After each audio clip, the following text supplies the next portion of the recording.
ऐसे में दिल्ली के अंदर तीनों लोग अपने अपने लोगों को समझाने लगे हुए हैं। जिसका प्रचार तंत्र जितना मजबूत है, जिसके पास पीआर के लिए जितना पैसा है, वो अपनी बातें उतनी ही देर तक मेन स्ट्रीम मीडिया पर और सोशल मीडिया पर सुना और बजा रहा है। फिलहाल के लिए तीनों पार्टियों ने कुछ ना कुछ तरह से अपने अनाउंसमेंट्स किए हैं। जैसे अगर दिल्ली इलेक्शन के अंदर मैनिफेस्टो कंपेयर किए जाएं कि इन्होंने जनता से क्या क्या वादे किए हैं, तो आम आदमी पार्टी ने 1,000 रुपए पर मंथ हर महिला को जो 18 साल से ऊपर की है उसे देने का वादा किया है और कहा है कि वो पावर में आते ही 2,100 रुपए हर महिला को देने लगेंगे। बीजेपी इस फ्रीबीज में कहां कम थी, वो इस रकम को 2,500 रुपए बताने पर आ गई। असल मायने में ये जेब से किसी के नहीं जाने वाला, ये जाने वाला है आम जनता के। असल में होगा ये कि आपका जो टैक्स का पैसा है वो टैक्स का पैसा संचित निधि में जाता है। चूंकि मध्यम वर्गीय जो जनता पे कर रही है टैक्स, उसके पास कोई आवाज नहीं है, उस आवाज के अभाव में उसका टैक्स ही रीडिस्ट्रीब्यूट होता है और आपके दिए पैसे पर ये रीडिस्ट्रीब्यूशन करके अपना वोट लेते हैं और उस वोट से फिर आप पर ही शासन करते हैं। डेमोक्रेसी का जो ये लूफोल निकाला गया है फ्रीबीज के नाम से, इस पर सुप्रीम कोर्ट ने भी पार्टियों को खूब लताड़ लगाई है। लेकिन साहब क्या करें, लास्ट में तो यही एक ट्रंप कार्ड है जो बेहतर तरीके से चल रहा है, तो कोई पार्टी इसमें कम नहीं है। कांग्रेस भी पीछे कहां थी, उन्होंने भी कहा कि अगर हम सरकार में आए तो 2,500 रुपए पर महिला देकर जाएंगे।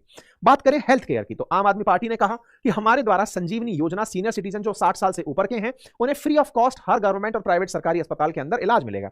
बीजेपी ने कहा कि अगर हम भी इसमें आते हैं तो हम आयुष्मान योजना के तहत पूरे दिल्ली के अंदर 10 लाख रुपए तक का सीनियर सिटीजन और पूरी फैमिली को देंगे और कहेंगे कि वो मतलब जहां जहां पर जरूरत पड़े वहां पर इलाज करा सकते हैं। कांग्रेस ने कहा क्या बात करते हो, हम 25 लाख तक का देंगे। ये बिल्कुल वही वाली बात है, बचपन में 3 दोस्त बैठते थे, कहा हवाई जहाज किसने बनाया, तो किसी ने कहा हमने इंजन लगाया, किसी ने कहा बॉडी बनाया, भारत का एक आदमी उठा उसने उस पर मेक इन इंडिया लिख दिया। कुल मिलाकर के तीनों ही लोग अपने अपने तरह के किस्से सुना रहे हैं। जनता को कह रहे हैं कि बस देख लो ज्यादा अच्छा डेटा प्लान कहां मिल रहा है, जियो में, एयरटेल में कि वोडाफोन में। लूटने तो तीनों ही आए हैं, बेस्ट ऑप्शन सेलेक्ट कर लो। इलेक्ट्रिसिटी के अंदर अगर देखा जाए तो आम आदमी पार्टी ने कहा हम 200 बिजली फ्री देंगे, 50% सब्सिडी दे देंगे। बीजेपी आई, उसने कहा हम भी साहब इतना ही देंगे, हम आपकी कोई भी योजना जो चलाई हुई है उनको नहीं रोकेंगे। कांग्रेस ने कहा क्या बात करते हो, हम 300 यूनिट फ्री देंगे। बताओ क्या क्या चाहिए, आप तो बोलो, हम तो जिनको घिसेंगे, जिन मध्यम वर्ग है वो निचुड़ेगा, टैक्स का पेमेंट भरेगा और हम उससे जो कहोगे हम उतना मुफ्त लुटाएंगे। एलपीजी सब्सिडी के बारे में कहा कि अभी तक हमने कोई प्रॉमिस तो नहीं किया है। बीजेपी निकलती है, कहती है हम पर सिलेंडर 500 रुपए देंगे और फ्री सिलेंडर देंगे होली और दिवाली। क्यों? क्योंकि साहब मध्यम वर्ग दिल्ली में बड़ा है, बढ़िया टैक्स देता है, बढ़िया टैक्स चुकाता है, खूब सारा मध्यम वर्ग है और अच्छे से निचोड़ेंगे। कांग्रेस ने कहा कि हम भी साहब ऐसा ही सिलेंडर 500 रुपए और फ्री राशन किट बांटेंगे, तो बढ़िया से राशन किट बांटने का यहां प्रॉमिस हो गया। पब्लिक ट्रांसपोर्ट पर आम आदमी पार्टी आती है, कहती है कि हम फ्री बस सर्विस महिलाओं के लिए चलाएंगे और उस फ्री बस सर्विस के अंदर मेल स्टूडेंट जो स्कूल कॉलेज में जा रहे हैं वो भी जाएंगे।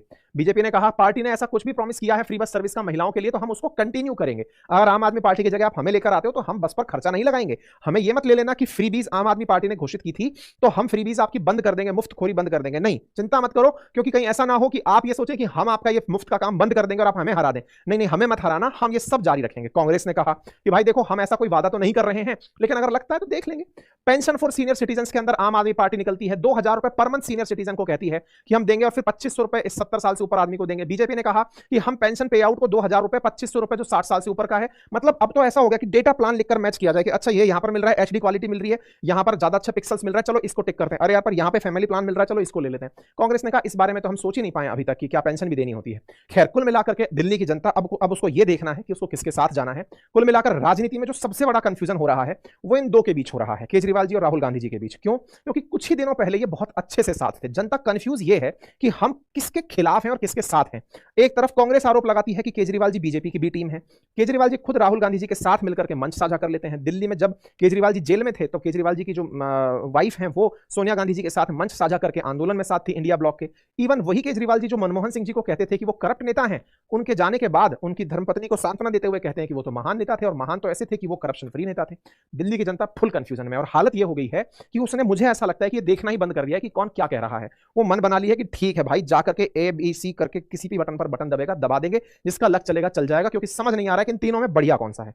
देखते हैं जिसका लक जोर चलेगा। फिलहाल के लिए तो वही है। बीजेपी एक नया वीडियो शीश महल पर जारी कर रही है। इनका कहना है कि केजरीवाल जी ने साफ शीश महल बना करके गजब ही ढा दिया। क्यों? क्योंकि ये सीएम साहब को मिला हुआ घर नहीं था, लेकिन ये इस घर में रहते थे, इन्होंने इस तरह का बना लिया। कोरोना काल में काम भले ही बंद हो, लेकिन इनके शीश महल का काम चल रहा था। खैर, इस बात को लेकर के खूब सारे काउंटर आर्ग्यूमेंट आम आदमी पार्टी ने भी उठाए हैं। उनका कहना है कि आपके प्रधानमंत्री का घर उठाकर देखें तो फिर बीजेपी कहती है कि हमारे प्रधानमंत्री के आवास में तो ना जाने कितने सारे प्रधानमंत्री रहकर गए हैं।